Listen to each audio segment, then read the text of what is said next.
ရာထူးခန်းကျော်နဲ့ဆရာလေး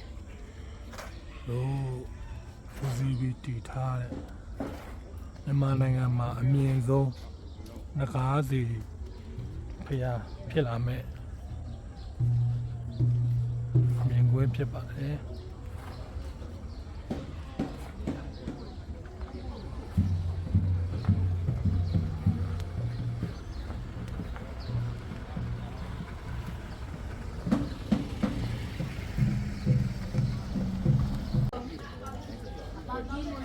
မောင်ရလေ